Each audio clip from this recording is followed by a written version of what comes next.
Hello. In this week's Torah portion, Yitro, God tells us Jews, "Ve'atem tihiu li mamlechet kohanim ve'goy kadosh." You shall be unto me a kingdom of priests and a holy nation. Later, through the prophet Isaiah, God tells us Jews, "Untaticha leor goyim." I will give you as a light to the nations. What exactly do these words mean? What are we? I'm a long-time student of the history and traditions of Judaism, and when you stare at something long enough, you begin to see patterns. Whether the patterns are really there, nobody knows, but you see them anyway. So it's no wonder that I do see patterns in Jewish history, and I'd like to share some of them with you today. I've always been amazed by the sheer number of achievements of this tiny minority called the Jewish people. Material wealth is the most visible aspect of this success, but it is not the only one. Jews also possess intellectual wealth. Only one person in 500 is Jewish in the world today, yet one Nobel Prize in 3 goes to a Jew. So Jews are getting Nobel Prizes at a rate more than 150 times higher than you might expect given their small numbers. Jews enjoy disproportional representation in the professions, among physicians, lawyers, accountants, teachers, researchers, etc. Disproportional representation among college graduates, and disproportional representation wherever social action is needed or revolutionary ideas are brewing. Jews exhibit military prowess, witness tiny Israel being victorious against large and mighty Arab armies. Jews also exhibit economic prowess, witness Israel's meteoric rise in the world of modernity and technology. This is an objective testimony to the continued vitality of our people, to the fact that we do well what we set out to do. And there's no need to feel uncomfortable in saying that. Wherever we go, and whenever we're given the opportunity, we tend to rise to the surface. We have accomplished a lot of things in 4,000 years of history. I've also always been amazed by the variety of the Jewish experience, what I call the spectrum of Judaism. There are ultra-Orthodox Jews, mainline Orthodox Jews, modern Orthodox Jews, Hasidic Jews. There are conservative, Reform, and Reconstructionist Jews. There are Zionist Jews, and yes, there are anti-Zionist Jews. There are secular Jews and atheist Jews who nevertheless insist on their Jewishness and take pride in it. And then there are Jews who hide their Jewishness, self-hating Jews, anti-Semitic Jews, Jews who support terrorists, court Jews, and Jews who convert to other religions. It is a very wide spectrum indeed, one that no other people seems to have. I've always been amused by the fact that anti-Semitic communists always accuse the Jews of having invented oppressive capitalism, and anti-Semitic capitalists always accuse the Jews of having invented godless communism. And both are right. So we are faced with this bewildering variety, and we ask ourselves, is this variety good or bad? I have concluded that there are two kinds of Jews. All the Jews I just talked about boil down to essentially two kinds. There are the producers, and there are the achievers. Now let me define the terms. The producers are those who keep the tradition alive. They're the ones who spend a lot of time studying Torah and Talmud, who have this very deep and very burning love of God, of Judaism, and of the tradition, and who want very badly to keep it alive. They pass it on to the next generation, and they have large families. They literally produce Jews. They're the source, they're the font, and have been for 4,000 years. When God said, "You shall be unto me a kingdom of priests and a holy nation," mamlechet kohanim ve'goy kadosh, he was talking to them. At the other end of the spectrum, there are the achievers. They're the ones who go out into the world at large and do things for which the world remembers them. They are the Einsteins and Freuds and Houdinis and Disraelis of this world.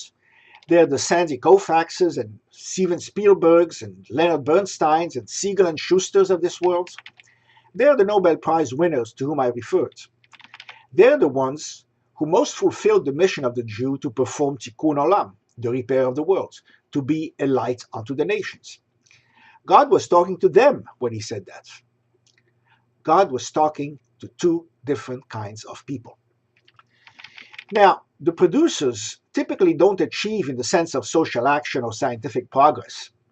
Keeping the tradition, studying the Torah and the Talmuds, raising large families are full-time jobs. They don't have time to go out into the world at large and do things. Here's a sampling of what the Talmud says about the centrality of Torah study. Quote, "Very important are honoring father and mother, performing loving deeds, and making peace between two people. But the study of Torah is greater than all of them. V'talmud Torah keneged kulam." Rabbi Meir said, when one studies the Torah for its own sake, the creation of the whole world becomes worthwhile for his sake alone. Our rabbi starts, "The Holy One, blessed be He, weeps every day over those who are able to study Torah, but do not do so." The achievers, on the other hand, typically don't produce in that sense. In going to the world at large, they assimilate. Their children are not raised Jewish, and usually don't identify as Jewish. The Jewish line ends with them. This is the price they pay for their achievements. Some gladly pay the price. They are the universalists. They are the ones who don't believe in chosenness. They are the ones who believe that the world is one large family, and we should not put divisions between people by calling some Jews and some non-Jews and assigning different missions to different groups. They reject any claim of uniqueness to Judaism. The philosopher George Santayana once said in answer to these people, "I cannot be religious without belonging to a particular religion any more than I can talk without using a particular language." This is the point missed by the achievers. One can legitimately ask the question then, in what sense are the achievers Jewish, other than by name and origin? In what sense do they represent Judaism if they purposefully keep it at arm's length? To answer that question, we have to understand the fact that Judaism is more than a religion and a culture. It is more than the sum of its parts. Judaism, like every religion, is an attitude, a way of looking at the world. It's a way of facing life, and its origins are in the tradition. It is transmitted from generation to generation, whether or not individual Jews are aware of it, acknowledge it, or even call themselves Jewish. They don't know it. They go out and achieve, but they don't know they owe these attitudes to Judaism transmitted to them from their ancestors. What are these attitudes? First, a spirit of synthesis. Jews like to take concepts that are very dissimilar and unify them, prove that they originate from a single, even more basic concept. This is what has been done consistently by Jewish scientists attempting to unify the laws of nature. And this attitude comes from Hashem Echad, God is one. This is the practical manifestation of the idea that God is one. Second, Jews tend to do rather than theorize. We are a nation of doers. And that comes from the fact that Judaism is a religion of commandments, not a religion of belief and theology. We are very much centered on the idea of practically fulfilling commandments. Third, Jews tend to have a critical mind, one that is irreverent towards authority of all kinds, one that is always questioning, probing, overturning established truths, the revolutionary mind. It comes from the commandment of not allowing idolatry. Not allowing worshipping idols of wood or stone can easily be extended to not allowing idolatry of ideas. That's why the great Jewish scientists have been able to overturn what was the conventional wisdom of their time. So these are the two sides, the two, some will say, caricatures that I have painted. Because of course they may not exist in their pure form. Neither is a complete individual. Neither fulfills all the mission of Judaism. Well, perhaps no one group can fulfill all of the mission of Judaism. It takes producers and achievers working together to fulfill that mission. The pure producers alone operate in a closed world. They produce great Torah sages, but their impact on the world at large is limited. If all Jews were producers, there will be no achievers. You can't have only achievers either, because then Judaism becomes a one-generation affair. If you cut the source, then you won't have anybody to actually go out and do things. You need both ends. They may not work hand in hand, but then, as they say, the Lord works in mysterious ways. God uses both groups to achieve his ends, even if they don't work in coordination, even if they don't understand the big picture I'm talking about. In fact, it's even possible to calculate mathematically the best ratio of producers to achievers, given the objective of maximizing the total number of achievers over a given number of generations. The question is, what is the optimal fraction of Jews that should become producers in every generation? If that fraction is too low, there aren't enough producers of future generations. If it is too high, there aren't enough achievers to benefit humankind. I did the calculations. A sample conclusion is that 81% of the Jews should be producers to maximize the number of achievers over 5 generations, given 6 children per couple. I can show you figures and graphs. We are far from that optimal point today. The 2013 Pew study reports that only 10% of American Jews are Orthodox, and the trend is away from observance. Only 48% of those raised Orthodox stay Orthodox. A 2005 study showed that if present trends continue, 100 secular Jews will produce just 7 Jews in the 4th generation. 100 Reform Jews will produce just 10 Jews in the 4th generation. 100 conservative Jews will produce 29 Jews in the 4th generation.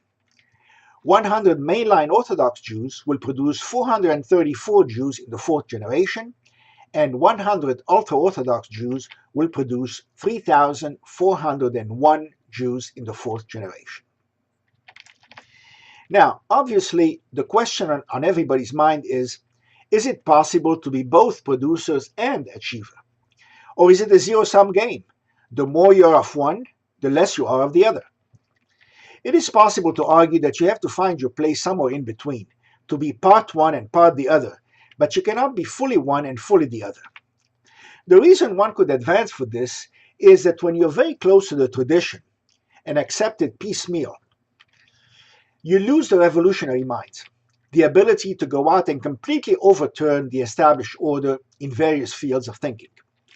The achievers, on the other hand, having their mind set on revolution, on change, on upsetting the established orders with clever new ideas, cannot accept the totality of the Jewish tradition. The fact is that they are usually not observant and don't follow the rituals of Judaism. But then one can argue, what about Maimonides, who was not only one of the greatest Torah sages of all time, but also a skilled and much sought-after physician, who wrote pioneering books on medicine? What about observant Jewish scientists today? Are they exceptional individuals at a level inaccessible to the rest of us? It is certainly a fact that they are far and away a tiny minority. The burning question is, can one have unlimited doubts in one direction and unquestioned acceptance in another? I honestly don't know. And what about the rogue Jewish groups I mentioned earlier? The ones I'm not happy exists. The traitors, the turncoats, the self-haters. Do they also have a use in the wide spectrum of Judaism? Sometimes. Converts have occasionally acted as a benevolent bridge between Jews and non-Jews. Even a traitor, such as Flavius Josephus, turned out useful. He was a Jewish general in the war against Rome in the 1st century. He defected to the Romans and gave them military information to help them win the war and kill fellow Jews. Yet he was instrumental in helping Rabbi Yohanan ben Zakkai establish his academy at Yavne, which ensured the continuation of Judaism in a different form. Yet he looked after Jewish interests after Emperor Vespasian gave him property, a pension, and all kinds of honors. Yet he wrote the history of the war, and it's thanks to him that we know anything about it, about Masada, and about this turbulent period in general. And Esther, the revered Esther of the Bible. Hers is a story of intermarriage with conversion. After all, you don't go marry the king of Persia and refuse to worship whatever it is that he's worshipping, especially if you haven't bothered to tell him that you were Jewish in the first place. Yet she did in the end come through and save the Jewish people from annihilation. But this was not anticipated as a scenario when she married. Again, the Lord works in mysterious ways. The Talmud says that we must recite a certain blessing when we see a Torah scholar, and a different blessing when we see a secular scholar. The implication is that both pursuits are valid. The Midrash says that if someone tells you there is wisdom among the nations, believe him. The implication is that there is wisdom everywhere. The Midrash also says that the 4 species we wave vigorously on Sukkot represent 4 kinds of people: those who are scholarly and perform good deeds, those who only do one of the two, and those who do neither. The ceremony requires that all 4 species must be held tightly together, implying that all 4 types have their use. So Jews indeed span a very wide spectrum. Each component of this spectrum is useful, each in its own way, even when they are at odds with one another. Each shows our vitality and makes sure that we continue to be wherever the action is and contribute significantly to deciding what the future will be. We owe our continued survival to the width of this spectrum. Shabbat Shalom.